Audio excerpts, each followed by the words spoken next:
Halo teman-teman, kami dari mahasiswa FIMPA Unimed akan menjelaskan sebuah materi. Nah, di mana materi kami bawakan itu berjudul tentang limit fungsi. Nah, seperti yang kita ketahui, limit fungsi yang kami bawakan sendiri mencakup materi tentang, yaitu yang pertama ada pengertian limit fungsi secara intuitif, yang kedua ada definisi limit fungsi di satu titik, yang ketiga ada sifat-sifat limit fungsi, yang keempat ada teorema Apit, yang kelima ada teorema pengganti, yang keenam ada limit sepihak, yang ketujuh ada hubungan limit fungsi dengan limit sepihak, dan yang kedelapan adalah contoh soal limit fungsi. Nah, kalau begitu kita langsung masuk ke pembahasan materi yang pertama, yaitu yang pertama pengertian limit secara intuitif. Definisi limit terdiri dari dua jenis. Yang pertama, pengertian limit secara intuitif, dan yang kedua, definisi limit di satu titik. Nah, yang akan saya bahas yakni pengertian limit secara intuitif. Fungsi f terdefinisi pada selang muka pertama yang memuat x sama dengan c, kecuali mungkin di c itu sendiri. Fungsi f dikatakan mempunyai limit di x sama dengan c jika yang pertama, limit x menuju c ke kiri fx ada jika pada saat berhingga. Yang kedua, limit x menuju c ke kanan fx ada jika pada saat berhingga. Yang ketiga, limit x menuju c ke kiri fx sama dengan limit x menuju c ke kanan fx. Kemudian, apa yang dapat kita simpulkan dari teorema di atas? Bila limit x menuju c ke kiri fx atau limit x menuju c ke kanan fx tidak ada. Yang limit secara intuitif dapat kita lebih pahami jika kita dapat mengetahui contoh soal berikut ini. Jika diketahui fx sama dengan x kurang 1 dengan x beranggotakan bilangan real, tentukan nilai fx pada saat x mendekati 2. Nah, dengan penyelesaian sebagai berikut. Nah, yang pertama itu kita substitusi setiap bilangan x tersebut untuk mendapatkan bilangan y itu sendiri. Contohnya, kita ambil nilai x itu sama dengan 1, maka kita substitusi ke fx sama dengan x kurang 1, maka f1 sama dengan x kurang 1, maka menghasilkan 0. Begitu juga dengan fx-nya, fx sama dengan x kurang 1, kita substitusi x-nya itu dengan 1,5, maka dapat kita buat menjadi f1,5 sama dengan 1,5 kurang 1 sama dengan 0,5. Begitu juga seterusnya sampai mendapatkan bilangan 2,5. Jika kita substitusikan ke fx itu sendiri, maka nilai y-nya sama dengan 1,5. Nah, di sini sudah terdapat grafiknya itu seperti gambar berikut ini. Jika kita perhatikan di tabel dan grafik, ada beberapa hasil pengamatan. Yang pertama, terdapat tak hingga bilangan real yang mendekati x sama dengan 2. Yang kedua, setiap titik di sumbu x atau daerah asal mempunyai pasangan di sumbu y atau di daerah hasil itu sendiri. Yang ketiga, setiap nilai pada fungsi mendekati 1 pada saat x mendekati 2 baik dari kiri maupun kanan. Maka, dari hal-hal di atas dapat menyatakan bahwa limit x menuju 2 dari x kurang 1 menghasilkan 1.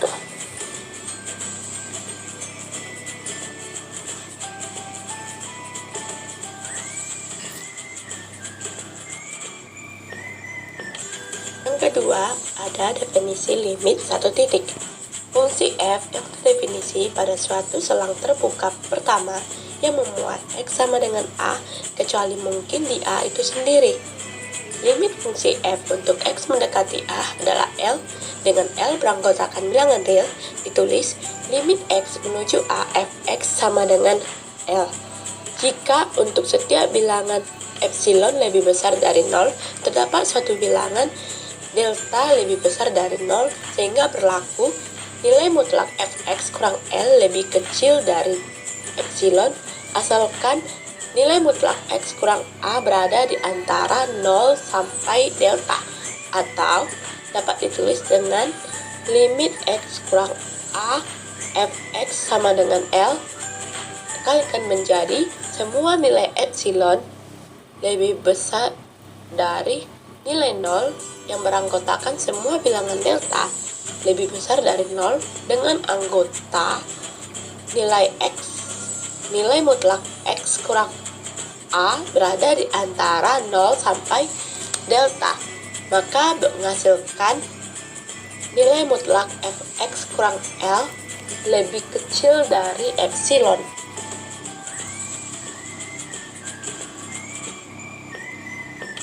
Si limit satu titik dapat diketahui dari dua contoh berikut ini. Yang pertama, diketahui fx sama dengan 4x kurang 1 dan bilangan epsilon sama dengan 0,001.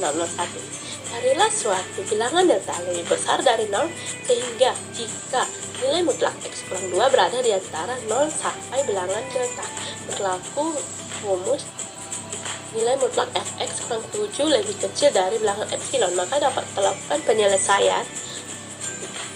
Nilai mutlak x kurang 2 berada di antara 0 sampai bilangan epsilon, maka kita buat dalam rumus nilai mutlak fx kurang 7 lebih kecil dari bilangan epsilon, maka bilangan epsilonnya kita ganti menjadi 0,001 seperti yang diketahui di soal. Maka dapat kita ubah menjadi nilai mutlak fx kurang 7 lebih kecil dari 0,001. Maka langkah selanjutnya yang dapat kita buat yaitu mensubstitusi fx nya menjadi 4x kurang 1, maka dapat kita ubah menjadi 4x kurang 1 kurang 7 dalam nilai mutlak lebih kecil dari 0,001, maka dapat kita faktorkan angka 4 tersebut. Tapi sebelumnya kita hitung dulu menjadi nilai mutlak 4x kurang 8 lebih kecil dari 0,001, maka langkah selanjutnya baru deh kita faktorkan menjadi 4 kali nilai mutlak x kurang 2 lebih kecil dari 0,001, maka dapat kita sederhanakan lagi menjadi nilai mutlak x kurang 2 lebih kecil dari 0,001 per 4. Dengan ini dapat kita buktikan bahwa nilai delta lebih kecil atau sama dengan 0,001 per 4, maka kita peroleh nilai mutlak x kurang 2 berada di antara 0 sampai bilangan delta, dengan bilangan delta lebih kecil dari 0,001 per 4, maka dapat kita ubah lagi menjadi nilai mutlak fx kurang 7 sama dengan 4 kali nilai mutlak x kurang 2 lebih kecil dari 4 kali 0,001 per 4, maka kita dapat hasilnya 0,001. Berarti nilai epsilonnya sama dengan 0,001. Contoh yang kedua, jika limit x menuju 1, 2 kurang 3x sama dengan 5. Penyelesaiannya sebagai berikut. Nilai mutlak x tambah 1 berada di antara 0 sampai bilangan delta.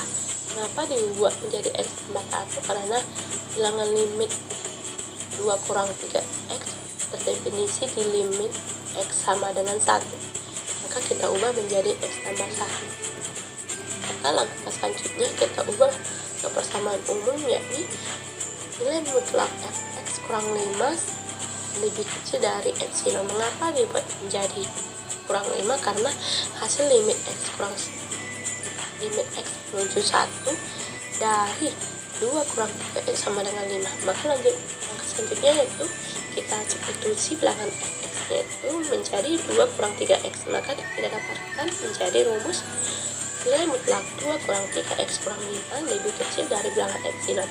Maka kita sederhanakan menjadi nilai mutlak min 3x kurang 3 lebih kecil dari bilangan epsilon. Maka kita sama-sama faktorkan menjadi 3 kali bilangan nilai mutlak X tambah 1 lebih kecil dari bilangan epsilon, maka bilangan epsilon X tambah 1 lebih kecil dari delta per 3. Maaf sebelumnya, nilai mutlak X tambah 1 lebih kecil dari nilai epsilon per 3 dengan bukti bahwa delta lebih kecil atau sama dengan nilai epsilon per 3, maka diperoleh nilai mutlak X tambah 1 berada di antara 0 sampai bilangan delta, dengan bilangan delta itu sendiri lebih kecil atau sama dengan epsilon per 3. Maka dapat kita buat ke dalam rumus nilai mutlak fx kurang 5 sama dengan nilai mutlak 2 kurang 3x kurang 5 sama dengan 3 kali nilai mutlak X tambah 1 lebih kecil dari 3 kali nilai delta per 3 sama dengan epsilon. Nah, berikutlah contohnya. Nah, berikutnya kita masuk materi yang ketiga, yaitu materi tentang sifat-sifat limit. Nah, di sini saya akan membahas tentang sifat-sifat limit. Seperti yang kita ketahui, sifat-sifat limit secara umum itu ada 9, di mana sifat-sifat tersebut sudah sangat sering kita gunakan dalam penyelesaian soal yang diberikan oleh guru-guru kita. Nah, namun untuk perkuliahan, sifat limit fungsi bertambah menjadi 10.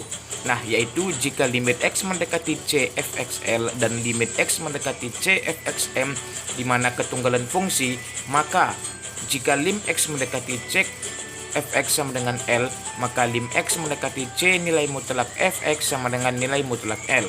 Nah, yang B, jika lim X mendekati C nilai mutlak fx sama dengan 0, maka lim X mendekati C fx sama dengan 0.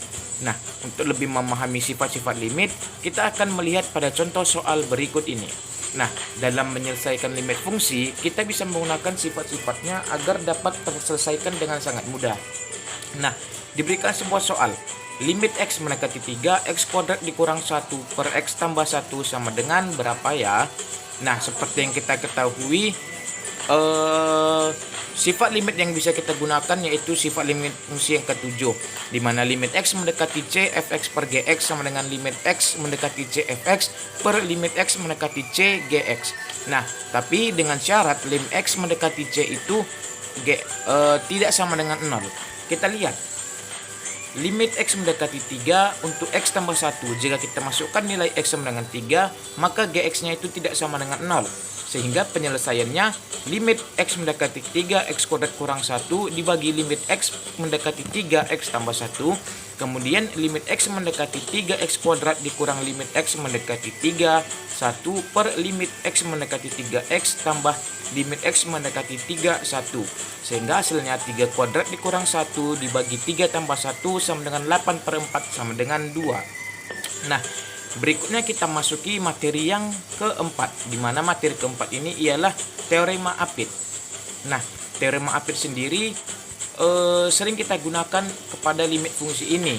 Nah, misalkan f, g, h adalah fungsi-fungsi sehingga fx lebih kecil sama dengan gx lebih kecil sama dengan hx. Nah, untuk semua x di dalam interval terbuka yang memuat c, kecuali mungkin di c jika limit x mendekati c fx sama dengan limit x mendekati c hx sama dengan L, maka limit X mendekati C Gx sama dengan L. Nah, untuk pembuktian dari teorema di atas bisa kita lihat untuk semua X dengan nilai mutlak X dikurang C lebih kecil P lebih besar 0 memenuhi Fx lebih kecil sama dengan Gx lebih kecil sama dengan Hx. Nah, karena limit X mendekati C Fx sama dengan limit X mendekati C Hx sama dengan L, maka untuk sebarang bilangan real merupakan lebih besar dari 0. Sehingga terdapat delta 1, delta 2 lebih besar 0. Sehingga L dikurang epsilon lebih kecil Fx lebih kecil L tambah epsilon, dan L dikurang epsilon lebih kecil Hx lebih kecil L tambah epsilon. Jika dipilih delta sama dengan min P, delta 1, delta 2, maka untuk setiap X dengan X dikurang C nilai mutlak lebih kecil delta lebih besar 0, berlaku L dikurang epsilon lebih kecil Fx lebih kecil sama dengan Gx lebih kecil sama dengan Hx dan lebih kecil L tambah epsilon. Jadi diperoleh harga nilai mutlak Gx dikurang L lebih kecil epsilon, terbukti dari limit X mendekati C Gx sama dengan L. Nah, berikutnya untuk memahami teori apit di atas, kita lihat contoh berikut ini. Yang pertama, tentukan limit x mendekati 0 x kuadrat di cos 1 per x. Nah, untuk penyelesaian dari soal di atas bisa kita lihat.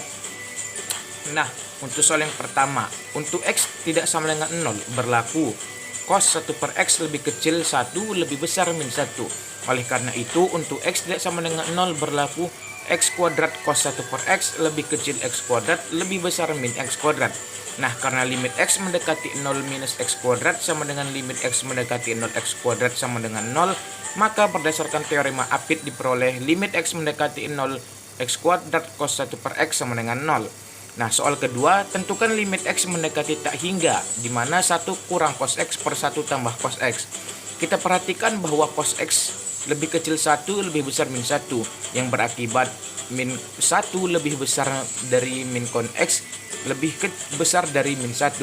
Pada pertidaksamaan tersebut, masing-masing ruas ditambahkan dengan 1 sehingga diperoleh 2 lebih besar 1 dikurang cos x lebih besar 0.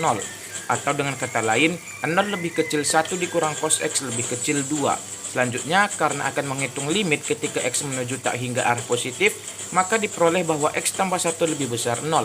Dengan demikian, 1 dikurang cos x per 1 tambah x lebih kecil 2 per 1 tambah x lebih besar 0.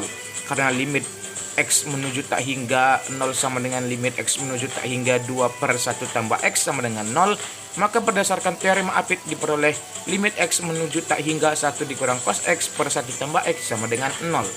Nah, berikutnya kita masuki materi yang kelima, yaitu materi teorema pengganti. Nah, teorema pengganti itu sendiri yang seperti kita ketahui, jika f suatu fungsi polinom atau fungsi rasional, maka limit x mendekati c fx sama dengan fc. Nah, asalkan nilai penyebut di c tidak 0 untuk fungsi rasional. Berdasarkan teorema penggantian, maka untuk mencari nilai limit polinom dan fungsi rasional cukup dengan cara menggantikan x oleh c. Kita lihat contoh. Limit x mendekati negatif 2 x kuadrat tambah 3x tambah 2 per x kuadrat tambah x dikurang 2. Nah, sama dengan kita rasionalkan dulu dari limit tadi, di mana x kuadrat tambah 3x tambah 2 kita pecahkan menjadi x tambah 1 dikali x tambah 2, x kuadrat tambah x kurang 2 kita pecahkan menjadi x kurang 1 kali x tambah 2. Sehingga jika ada yang sama bisa kita coret dan menyisakan limit x mendekati min 2 x tambah 1 per x kurang 1 sama dengan kita masukin nilai min 2, di mana min 2 tambah 1 sama dengan min 1, min 2 kurang 1 sama dengan min 3, dan hasilnya 1 per 3. Mungkin itu saja yang bisa saya sampaikan. Berikutnya kita masuki materi yang keenam, yaitu materi tentang limit sepihak, yang akan dijelaskan oleh teman saya berikutnya. Nah, limit sepihak. Pengertian limit sepihak. Diberikan fungsi f terdefinisi pada selang buka L sama dengan A, B. 1. Limit fungsi f untuk x mendekati b dari sebelah kiri adalah L. Ditulis limit x menuju b ke kiri fx sama dengan L bila untuk setiap bilangan epsilon lebih besar dari 0 terdapat bilangan delta lebih besar dari 0, sehingga jika 0 kurang dari b min x kurang dari delta berlaku mutlak fx kurang L kurang dari bilangan epsilon. Yang kedua, limit fungsi f untuk x mendekati a dari sebelah kanan adalah L. Ditulis limit x menuju b ke kanan fx sama dengan L bila untuk setiap bilangan epsilon lebih besar dari 0 terdapat bilangan delta lebih besar dari 0, sehingga jika 0 kurang dari x min a kurang dari delta berlaku mutlak fx kurang L lebih kecil daripada bilangan epsilon.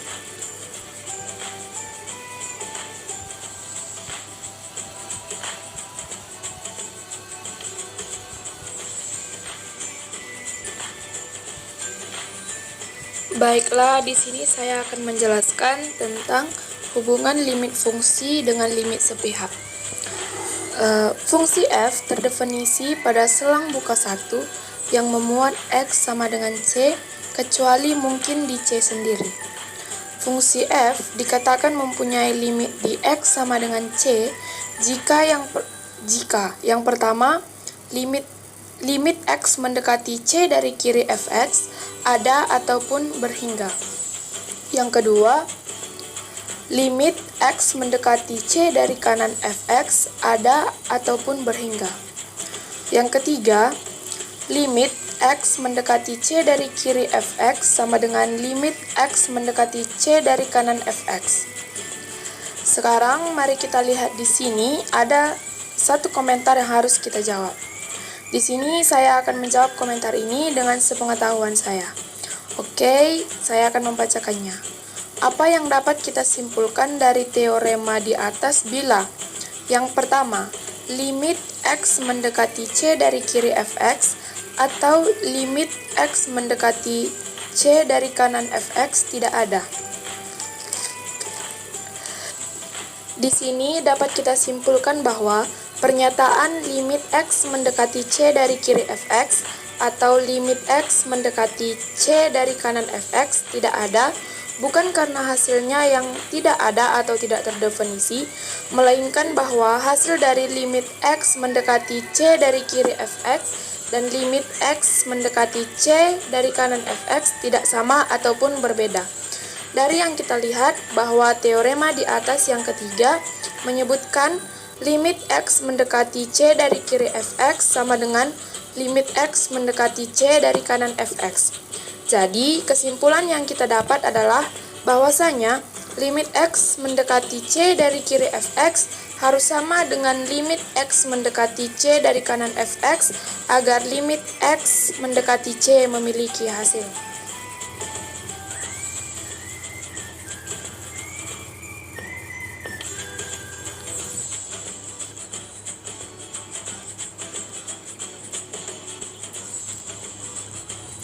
Sekarang kita masuk ke contoh limit fungsi dan limit sepihak. Contoh limit fungsi yang pertama adalah limit fungsi aljabaris. Limit x kuadrat kurang 4 per x kuadrat kurang x kurang 2 untuk x mendekati 2. Fungsi ini dapat kita ubah ke dalam penjabaran pemfaktoran. Jadi kalau x kuadrat kurang 4 kita faktorkan menjadi x tambah 2 kali x kurang 2. Kemudian untuk x kuadrat kurang x kurang 2 difaktorkan menjadi x tambah 1 kali x kurang 2. Kita lanjutkan, kita sudah faktorkan jadi x tambah 2 kali x kurang 2 per x tambah 1 kali x kurang 2. Kita lihat di bagian pembilang ada x kurang 2 dan di bagian penyebut juga ada x kurang 2. Ini bisa kita sederhanakan, x kurang 2 dibagi x kurang 2 hasilnya adalah 1, sehingga hasil penyederhanaan tadi menjadi limit x tambah 2 per x tambah 1 untuk x mendekati 2. Kita substitusikan ini menjadi 2 tambah 2 per 2 tambah 1 sama dengan 4 per 3. Yang kedua adalah limit fungsi tak hingga. Limit akar x tambah 1 kurang akar x tambah 2 untuk x mendekati tak hingga, kita akan merasionalkan bentuk akar atau mengalikan dengan akar sekawan. Jadi limit akar x tambah 1 kurang akar x tambah 2 dikali akar x tambah 1 tambah akar x tambah 2 per akar x tambah 1 tambah akar x tambah 2 untuk x mendekati tak hingga sama dengan limit x tambah 1 kurang x tambah 2 per akar x tambah 1 tambah akar x tambah 2 untuk x mendekati tak hingga sama dengan limit minus 1 per akar x tambah 1 tambah akar x tambah 2 untuk x mendekati tak hingga. Kita substitusi menjadi minus 1 per akar tak hingga tambah akar tak hingga sama dengan minus 1 per tak hingga sama dengan 0. Selanjutnya adalah contoh limit sepihak. Soalnya adalah sebagai berikut. Jika diketahui fx sama dengan x tambah 3 untuk x lebih kecil atau sama dengan dari 1 dan minus x tambah 1 untuk x lebih besar dari 1. Hitunglah a. limit fx untuk x mendekati 1 dari kiri, b. limit fx untuk x mendekati 1 dari kanan. Kita akan mulai pembahasannya dari yang A. Yang ditanyakan adalah limit fx untuk x mendekati 1 dari kiri. Kita perhatikan intervalnya mana yang memenuhi x kurang dari 1. Yang memenuhi adalah yang pertama, maka x yang kita gunakan adalah x tambah 3. Sehingga kita dapat ubah limit fx-nya yang kita gunakan adalah x tambah 3. Karena x mendekati 1 dari kiri, itu nilai yang memungkinkannya adalah nilai yang kurang dari 1. Maka di sini yang kita gunakan fungsinya adalah x tambah 3 untuk x mendekati 1 dari kiri. Selanjutnya kita substitusikan, karena fx-nya udah kita tentukan, kita substitusikan x-nya menjadi 1, maka diperoleh 1 ditambah 3 sama dengan 4. Ini adalah limit fx untuk x mendekati 1 dari kiri. Kita lanjutkan yang B, limit fx untuk x mendekati 1 dari kanan. Nilai yang lebih besar daripada 1, maka harus menggunakan fungsi yang minus x tambah 1. Sehingga bentuk limit fx untuk x mendekati 1 dari kanan dapat kita ubah menjadi limit fx-nya yang kita pilih adalah minus x tambah 1 untuk x mendekati 1 dari kanan. Karena fx-nya udah kita tentukan, kita boleh langsung mensubstitusikan. Berarti x-nya kita ganti dengan 1, diperoleh minus 1 ditambah 1 sama dengan 0. Maka limit fx untuk x mendekati 1 dari kanan hasilnya adalah 0. Oke teman-teman, terima kasih ya. Mungkin itu saja yang bisa kami sampaikan. Jangan lupa subscribe dan like video ini jika kamu suka, karena subscribe itu gratis. Sampai jumpa di lain waktu.